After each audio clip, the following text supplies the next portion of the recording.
यानंतर बघूयात, वसईत महादेवाचा अवतार असल्याचा दावा करत महिलेवर अत्याचार करण्यात आल्याचा प्रकार समोर आला आणि या प्रकरणी माणिकपूर पोलीस ठाण्यात आरोपी ऋषिकेश श्रीकांत वैद्य याच्या विरोधात गुन्हा दाखल करण्यात आला। आरोपीने पीडित महिलेला आपण महादेवाचा अवतार असल्याचं सांगून तिचा विश्वास संपादन केला आणि त्यानंतर आरोपीने तिला पुणे इथल्या एका लॉजमध्ये नेऊन तिच्यावर अत्याचार केल्याचा आरोप आहे।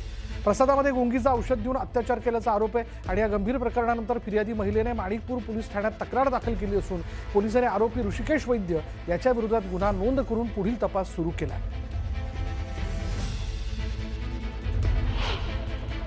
संबंधित आरोपी ऋषिकेश वैद्य हा या पीडितेच्या म्हणण्याप्रमाणे मी महादेवाचा भक्त आहे आणि त्याचा अंश आहे आणि अशा पद्धतीने माझ्यामध्ये तुम्ही विश्वास ठेवू शकता याबाबत उल्लेख आहे। त्यांनी त्या पद्धतीने या सगळ्या भूलथापा करण्यासाठी अशा पद्धतीने भाविकांच्या भावनांचा वापर केलेला आहे। हा एक स्वयंघोषित महाराज असल्याचं भासवतो आणि त्यानंतर लोकांचा विश्वास संपादन करून त्यांच्याबरोबर अशा प्रकारच्या चुकीच्या गोष्टी करतो।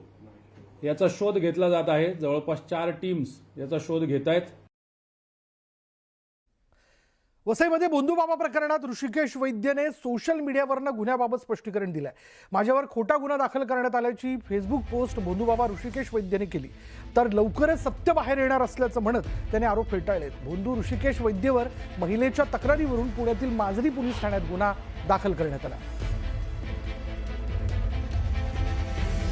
त्यामुळे भोंदू ऋषिकेश वैद्यवरती गुन्हा दाखल झाल्यानंतर त्याने देखील फेसबुकवर पोस्ट टाकून माझ्यावर खोटा गुन्हा दाखल करण्यात आला आणि लवकरच सत्य बाहेर येईल, सत्यमेव जयते अशी पोस्ट त्यांनी केलेली आहे।